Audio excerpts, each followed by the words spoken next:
Well,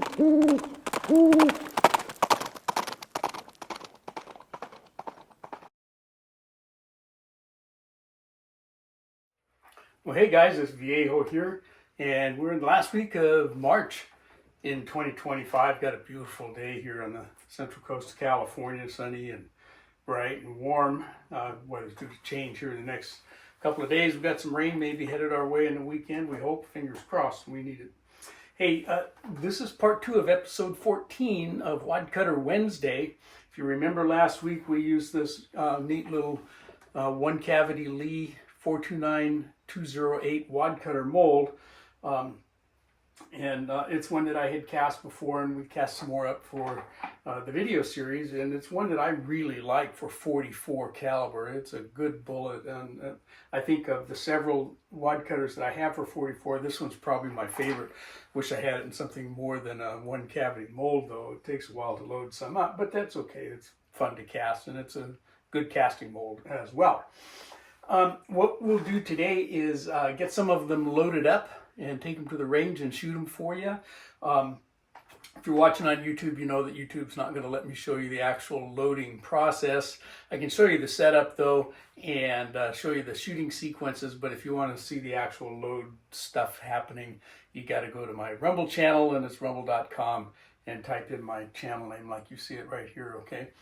Walter Bunning all run together. You don't have to have an account there to watch the video. I think you have to have an account to leave a comment, but that's all.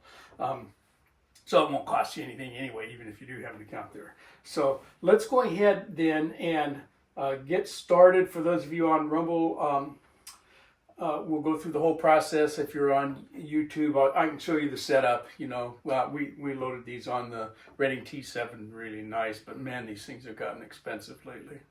They're close to that. Okay, it's a lot of loot, but nonetheless, great press. I really like it. Here are the bullets, the Lee 429208 wadcutter. These have been sized at .431 for my revolver. We've got 49 of them, if I counted right. So I've got 49 pieces of Starline brass set out. This brass has all been sized, trimmed to length. They're all the same length, and chamfered and deburred at the case mouth. I'm going to be using some CCI large pistol primers. So up here on the press then, since they were already sized, we don't need to have a sizing die in here. You could put one in there if you thought you might need it. Every once in a while you'll mess up some place here, like maybe in the expander or something, and you need to come back and resize them. But anyway, if that happens, we'll put the sizing die on there. So we're going to tray load these, so we don't need really to do anything with this die. So we're going to use the RCBS Cowboy expander. We're going to use the Hornady Cedar with a semi-wadcutter stem in it. And we're going to use the RCBS Cowboy Cedar to do a little bit of a roll crimp. It won't take much. These wadcutters got a lot of contact between the sides of the bullet and the case, so it won't need a whole lot of crimp, and we're going to load them pretty light with 5 grains of Vitavuri N320. Last time I loaded these bullets, I've loaded them before. There's some of the previous ones powder-coated different color. I loaded them in 44 Russian, so we're going to try them in 44 Special this time and see what happens with those. Should be a very safe load. Okay, so we're going to go ahead and I'm going to start here, and I'm going to get them all expanded and primed, and then we'll come back, charge them, seat them, and crimp them. All right, there they go. 49 of those Lee 429208 wadcutters sitting over 5 grains of Vitavuri N320. Got some CCI primers, and we loaded them up with my Cowboy die set, which now includes a Hornady die.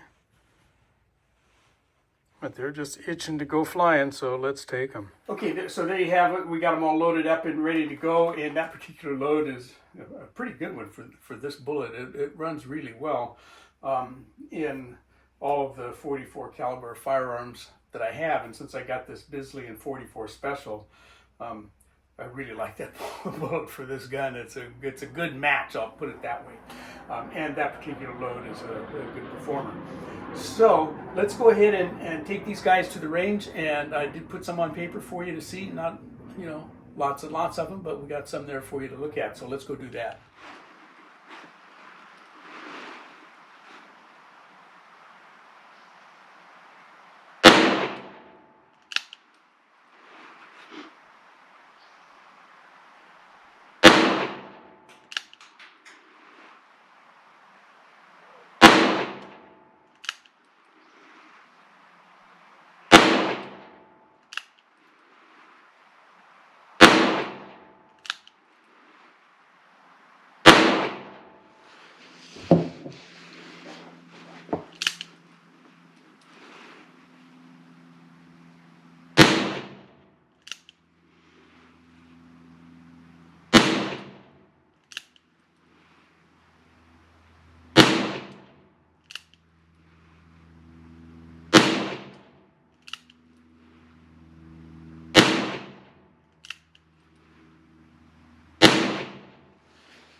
And our pressure signs are all good.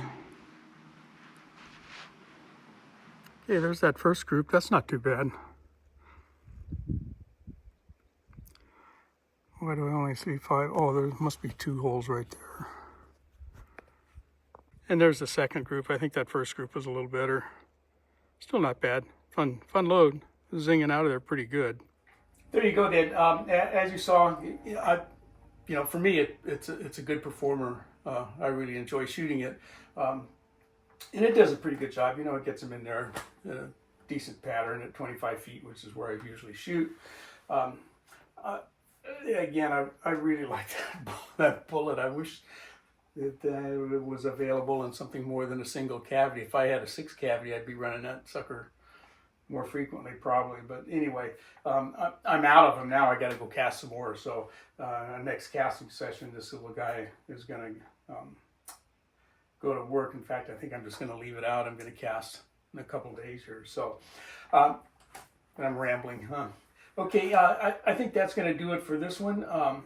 I hope you enjoyed the video, but from the Viejo bench for now, that's all she wrote.